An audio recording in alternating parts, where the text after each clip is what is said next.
In this short 3-part video tutorial, we'll demonstrate the following: how to create a periodic equipment inspection, how to complete a periodic equipment inspection, and how to progress an item from needing a repair right through to being fixed and put back in service. Here we have our main categories and kinds page. In the category Batteries and Generators, we have a number of different kinds of items. The kind that we're concerned about today are the portable generators. In this team, we have both gas-powered and diesel-powered generators, 4 diesel and 3 gas-powered generators for a total of 7. In the gas-powered generator kind, we have generators number 3, 6, and 7. These generators are subject to a 3-month basic maintenance inspection that we wish to create and track using the D4H Inspections module. On the top bar of the screen, navigate to the Inspections area. On this Inspections Overview page, we see a list of all current inspections, the repeating schedule of each, plus the due date and number of items due for each inspection. To add a new inspection, navigate to the Add Inspections icon in the top right corner. You will be asked for a title and a bundle. The title could be something along the lines of Gas-Powered Generators, 3-month Basic Inspection. The bundle allows you to put the inspection into a grouping with other similar inspections. In this instance, we'll add a bundle called Generators. This way, we could add a separate inspection later for our diesel generators, but they could be kept together on the same list. This is useful for inspections that are for similar items that run on different types of schedules. Once we're happy, we press Add Inspection. Straight away, this will bring you back to the overall inspections page, with the newly created inspection listed at the bottom. Next, you have to enter the parameters of the inspection. Click on the inspection and select the Update Details icon. Now you can begin to configure the inspection as needed. The title and bundle fields will already be populated. Underneath those, you can enter the steps required to complete the inspection. For this inspection, we'll enter 5 separate steps: generator and battery test, clean and degrease generator, inspect oil, replace and top up as needed, change spark plug and air filter, inspect fuel tank and filter. Next, we are asked what type of schedule this inspection is on and how far in advance of this due date we would like to be reminded. It's important to note the people who receive these alerts for this type of inspection are chosen by selecting Access, Manage Email, Equipment Alerts. For this inspection, we've set it on a 3-month schedule and choose that we want to be notified 30 days in advance of any generator coming up for inspection. The next field is Auto Out of Service. Setting this to Yes means that if the item passes its inspection date without being inspected, it will automatically be marked out of service in your software.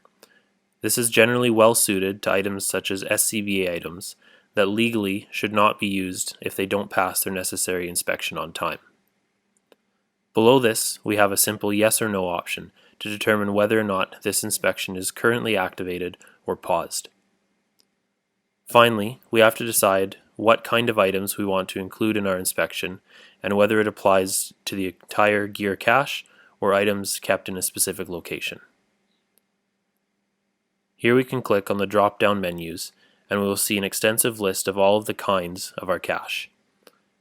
The easiest thing to do in this situation is to begin typing the name of the kind and it will filter as you type.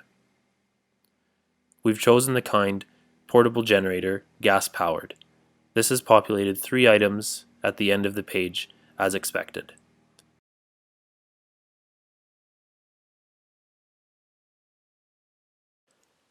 Now that the inspection is set up and ready to go, you will see the step-by-step process of the list of items shown below. The first time you look at a newly configured inspection, you will notice that all of the items on the inspection are due immediately. In reality, this may not be the case, but the software doesn't know when the items were last inspected. To enter the last inspected date, we mark an item as inspected, choose the Today option, and then revert it back to when the inspection actually took place. This will reset the inspection for this item to a date that is 3 months from the date that you have selected.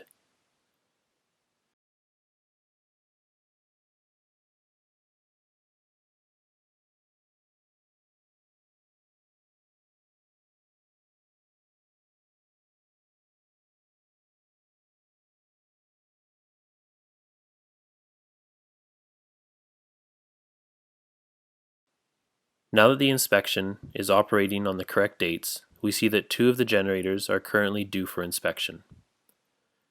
Above the items, you can see the location. In this case, one generator is located in Storage Container 1, and the other 2 are located in Building A, Storage Room 3A. On the item row, you can see 5 different options.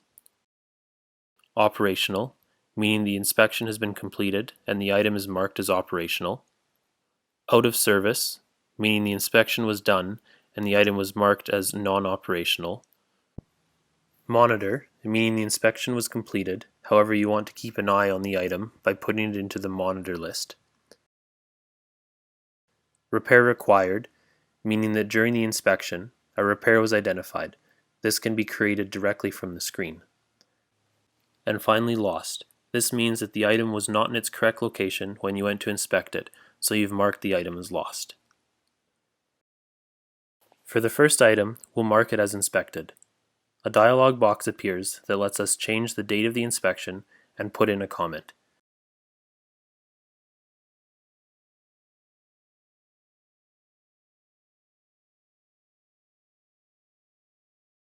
This comment could be a simple one-liner or could be more detailed.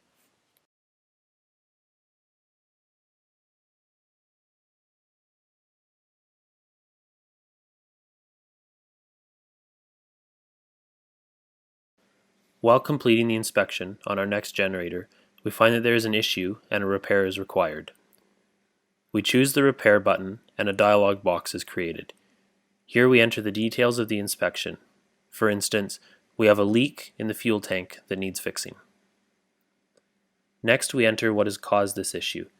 Choosing the correct option will give you valuable analytics to help diagnose recurring issues and decide whether the problem is your members using the equipment incorrectly or whether the equipment is of low quality. Below this, we have the option to assign a repair to a member of the team. Here we'll assign this repair to Kyle Van Delft. Once I've chosen Kyle, it will give me the option to decide whether or not he should get an email about this repair. At the moment, this repair hasn't been started, so I'll leave it in the not started status. Finally, you make your determination as to whether the item should be brought out of service for the repair or not. For instance, a broken wing mirror probably won't take your vehicle out of service, but a leak in the fuel tank of your generator will remove this item from service. Once we're happy, we create the repair. It's important to note that repairs don't always need to be created during an inspection. At any time, you can navigate to the item in your cache and select the Add Repair icon. This will bring up the same dialog box as before.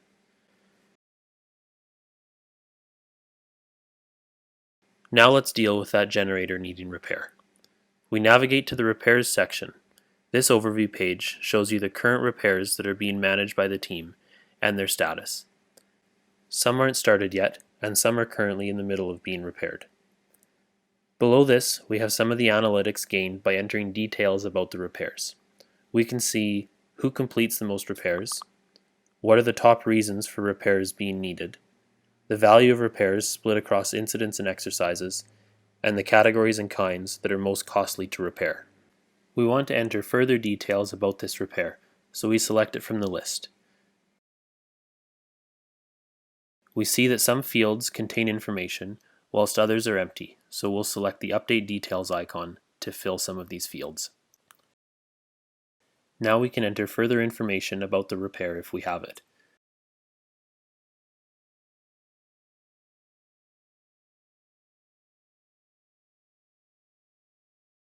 We can also enter a due date that we need the repair to be completed by.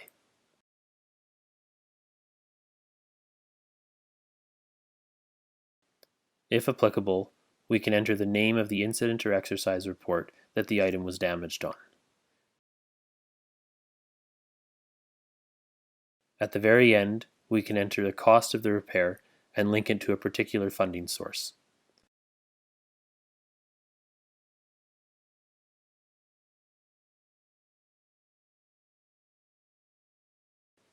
When Kyle has completed the repair, he can mark it as complete. This will do two things. It will ask whether or not you would like to move the item back into service, and it will also email the person who created the repair to notify them that it has been completed.